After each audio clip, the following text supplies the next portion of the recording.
Eu acho que nessa legislatura a gente precisa é, analisar também a qualidade e o papel de cada um desses candidatos, se eles forem de fato eleitos, né? Porque acho que um dos erros que a direita teve lá no passado, e talvez a esquerda tenha tido lá no início, só que o problema é, o início da esquerda foi na década de 80, quer dizer, você tem a redemocratização, você tem uma miríade de partidos de esquerda que foram errando e aprendendo no meio do caminho.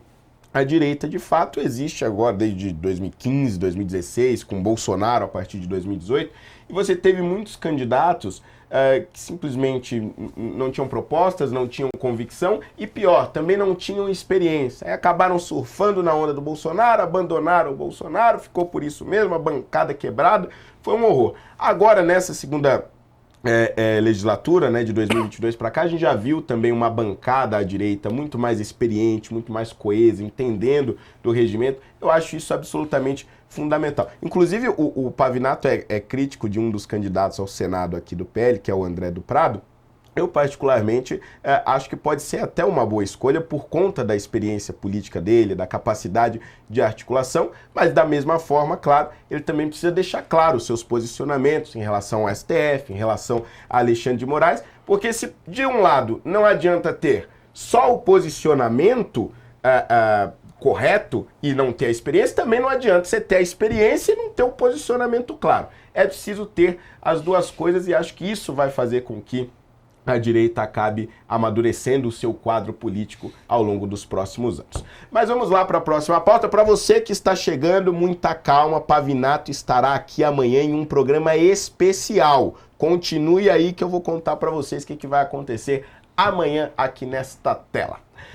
A CNI, que é a Confederação Nacional da Indústria, disse em nota que o fim da taxa das blusinhas pode colocar em risco cerca de 109 mil empregos, se posicionando contra o fim da alíquota. Vale lembrar que uma comissão mista para discutir a medida provisória desse imposto deve ser instalada na próxima terça-feira, depois do acordo de Lula com os presidentes da Câmara, Hugo Mota, e do Senado, Davi Alcolumbre. Segundo a CNI, os consumidores brasileiros devem fazer mais compras de itens importados com a retirada da alíquota, sendo que, na avaliação de analistas da entidade, a produção doméstica perde R$ 3,11 para cada real gasto em encomendas de pequeno valor adquiridas em sites estrangeiros. E isso pode gerar a perda de 21,8 bilhões de reais para a indústria brasileira. Uma outra pauta do interesse do governo e que deve ser levada à votação na semana que vem é a PEC que acaba com a escala do trabalho 6x1. O senador Omar Aziz, do PSD, divulgou hoje o relatório da proposta e manteve o texto aprovado pela Câmara em maio, atendendo a um pedido feito por Lula. Dessa forma, a PEC fica pronta para ser votada na quarta-feira que vem na CCJ do Senado. Qualquer alteração feita pelo Senado obrigaria o texto a voltar para a Câmara, o que dificultaria a promulgação antes da eleição.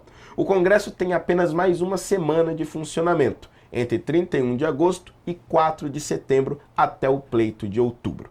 Vale destacar que a oposição protocolou 14 emendas para alterar a PEC, a maioria delas com o intuito de aumentar o período de transição ou garantir que o efeito da proposta não atinja quem trabalha na escala 12/36. Mas Omar Aziz rejeitou todas as emendas.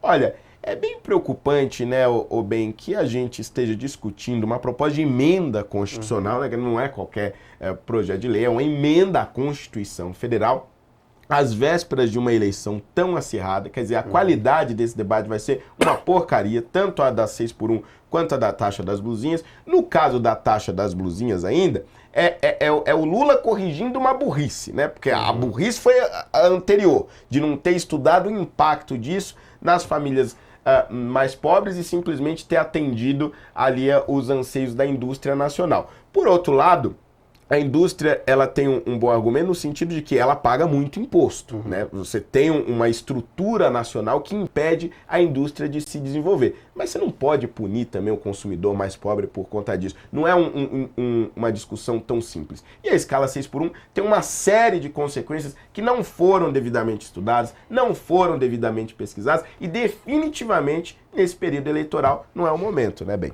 Pois é, além da questão assustadora de estar sendo tratado agora, nesse momento, que vai inviabilizar uma discussão mais profunda e mais séria como esses dois temas merecem, há uma tristeza aqui que eu sinto, que é notar como dois temas tão importantes quanto a indústria e quanto essa questão da taxação são tratadas de forma tão jocosa, né? Porque a CNI, que é uma confederação séria, que exerce um bom trabalho pela indústria brasileira, está dando um tiro no próprio pé.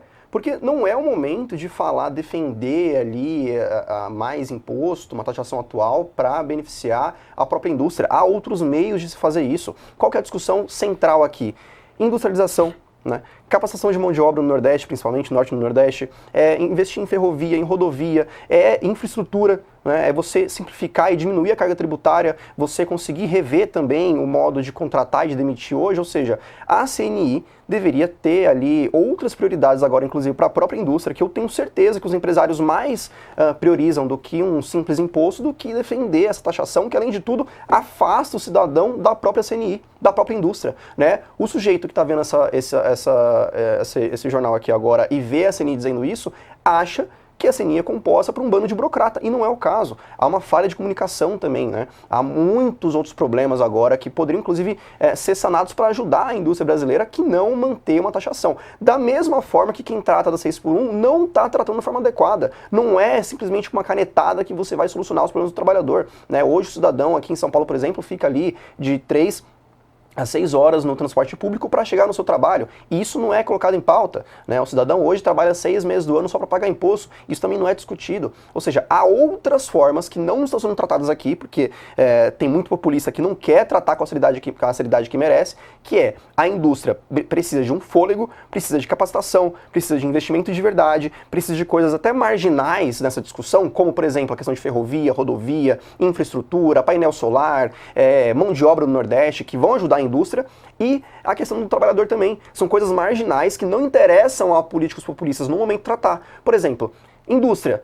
Isso que eu falei, você privatiza, você faz PPP para desenvolver rodovia, ferrovia, mão de obra, e o trabalho você simplesmente investe em outras coisas ali. Por exemplo, você faz com que o cidadão fique menos tempo no transporte, você deixa mais o dinheiro no bolso do cidadão, você tem outras formas de tratar esses assuntos que não com populismo. Agora, esses dois temas estarem sendo discutidos dessa forma em ano eleitoral mostra que hoje em dia o debate no Brasil virou um grande circo.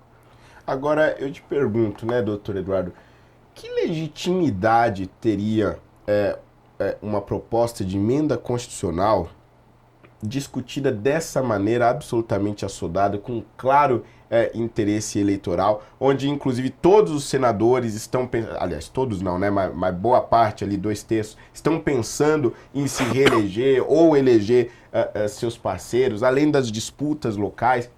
Quer dizer, isso acaba sendo até um desrespeito com o eleitor, né?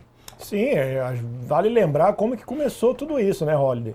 Um ministro do Supremo Tribunal Federal, o ministro Alexandre de Moraes, foi o anfitrião em um jantar para que selasse a paz e, consequentemente, viabilizasse o avanço desses projetos, né? No caso, a gente tem a PEC, da redução da escala 6 por 1, Projeto de Segurança Nacional, que é uma janela de oportunidade que qualquer marxista enxerga para centralizar o poder na União, e o APL de terras raras. Ou seja, você sabe que muito bem, é um benefício para as eleições, no ano de eleição que o presidente está querendo se reeleger, e ao mesmo tempo você tentar dar uma satisfação e ter um apoio para inglês ver para o atual presidente Donald Trump.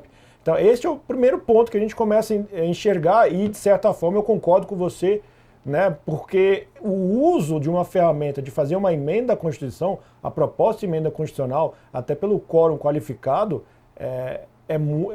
de certa forma, é um atrevimento e um desaforo para a sociedade. Imagine você ter que o Congresso encerrará seus trabalhos até pelo menos em uma semana. Não, então a gente vai aprovar uma PEC até semana que vem. Tudo bem. A gente sabe também que o senador Davi Alcolumbre tem como hábito, né, na hora que ele quer, acelera a aprovação, mas ao mesmo tempo é algo mais sério, que causa um impacto. Então, você acrescentar um artigo na Constituição, por exemplo, conforme eu vi, que tinha o inciso U do parágrafo 1º do artigo 144 da Constituição, que é a competência privativa da Polícia Federal, ali você acaba transferindo, por exemplo, que a Polícia Federal investigue milícias no Rio de Janeiro. Imagine você, qual é o enquadramento legal que farão, que a gente viu como conduziram no 8 de janeiro, né, os presos políticos do 8 de janeiro, qual o enquadramento jurídico que farão, então, para legitimar a atuação da Polícia Federal? Ou aquela atuação, aquela operação que nós tivemos no Rio de Janeiro, no Complexo da Maré. Então, ali seria o quê? Como é que teria esse conflito de competência? A gente sabe que tem muita gente que defende nesse sentido. Agora, com relação à taxa da blusinha e a redução da escala 6x1, a taxa das blusinhas, a gente sabe muito bem que a abordagem é de redução de imposto. Até me irrita um pouco quando a pessoa fala, não, é bom a taxa porque protege a indústria nacional. É verdade, dependendo do patamar, mas você tem que rediscutir antes exatamente a retirada de imposto. Então você está sendo sufocado pelo governo e você quer que o governo sufoque o consumidor para que você não tenha prejuízo. Não, a conversa é um outro tom. Você tem que brigar que o governo tire impostos da sua parte, e até da escola da supply side, né, ao lado da oferta, que isso faz até girar mais economia e, consequentemente, também tenha menos imposto para o consumidor. Lembrando que a Janja, naquela oportunidade, falou que a taxa era para os empresários e não para o consumidor. Então agora, né, então, o benefício é para os empresários? Meio contraditório. Não estudaram o impacto disso, está muito claro isso. É tudo de última hora, vai na base do vai que cola, vamos nos levar para as eleições e tentar capitalizar isso politicamente. Concluindo o raciocínio, sobre a redução da escala 6x1, o Infomoney publicou um estudo do salvo engano, é Centro de Lideranças Públicas, né, o CLP. E aí até aqui faço menção honrosa à minha querida amiga, a doutora Zizi Martins, que ela me lembrou desse estudo, em que teria, né, uma organização suprapartidária e que o estudo do impacto da redução da escala 6x1 de imediato poderia ter a perda, né, o fim de 600 mil postos aproximadamente no mercado de trabalho só no primeiro semestre do ano que vem. Então, o governo fez esse tipo de estudo, né, da queda desses postos, 600 mil empregos formais? É óbvio que não. A gente sabe que no final das contas é capitalizar as eleições, que é o que foi sendo feito até aqui. Lula 3 é um tampão, né, é um tampão pelo fisiologismo que viabilizou esse presidente da República e, por sua vez, é assim que eles estão agindo desde então. Não tem proposta, né, o Duriga se reúne com a Faria Lima cobra ele parecendo que está fazendo campanha, então ele não tem o que oferecer como ministro de Estado, e, consequentemente, envolve todas essas PECs, tanto da redução da escala 6x1 e pela PEC da Segurança Nacional, que, novamente, foi viabilizada em um jantar na casa do ministro Alexandre de Moraes. Pois é, tudo nesse país é no improviso. Eu lembro agora de uma fala do Lula, dizendo que no dia que o governo promulgou, né, decretou a taxa das blusinhas, a Janja estava olhando no celular. Ele fala isso como se fosse piada, tá? A Janja olhando lá no celular, virou... tá pegando mal pra gente aqui, presidente. Quer dizer, sujeito assim... Sim. Assim que ele analisa a política pública. O Haddad... Eu adoro isso.